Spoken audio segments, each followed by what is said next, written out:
Ano pa ang nagawa ng national government So para sa nung bayan? nakaupo ng ating mahal na presidente at sumulat ako sa kanya, pinaalam ko at alam din ng military ang problema ng bayan na ito, insurgency.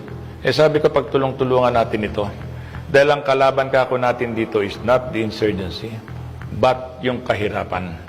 Dahil ako'y naniniwala na kung ang tao ay busog at kompleto ang kanilang pangangailangan at na nakakarating ang tunay na panggobyerno, walang magre-rebelde sa gobyerno. Dahil ano pa, libre na lahat eh. May kalsada ka, may ilaw ka dyan, may hanap buhay sila. Pag nagkasakit sila, meron silang ospital na pupunta na walang bayad. These are the things that I would like really to interest in this municipality. So anong nangyari sa tulong? Ang mahal na presidente natin, nagpadala sa atin dito ng pera. Sabi ko nga, at based on sa napadalang pera, unfortunately, napunta ito at nawala sa BICAM, sa Kongreso.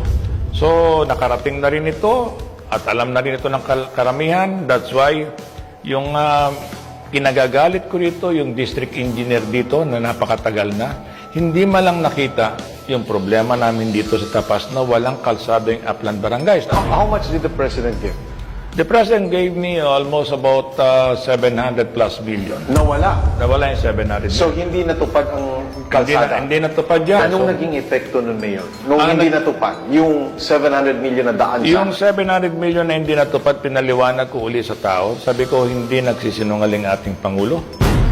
Binigay yan, but unfortunately, pagdating sa Kongreso, nawala at napunta sa iba. Yung huling meeting namin kay Presidente nung September 28 o 29, Okay. ni-reiterate ko ulit sa kanya to, Mr. President. Maraming salamat po, sabi ko sa tulong mo, kasi nagpatawag siya ng meeting sa amin. Limited lang ang pinatawag niya, yung ilang governor at ilang congressman. At ako lang yata nag-isang mayor doon na pinatawag niya.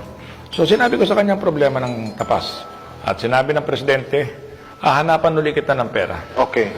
At pakiayos mo, kung pwede, ayusin nyo na yung problema dyan sa Tapas. Yun ang sabi sa akin ng Presidente. True enough, maraming tumawag sa akin ng mga secretary, undersecretary. Okay. So, in-expect ko na lang ngayon yung darating na tulong. 6 ang nabigyan dito ng assurance ng LCAP funds na 20 million.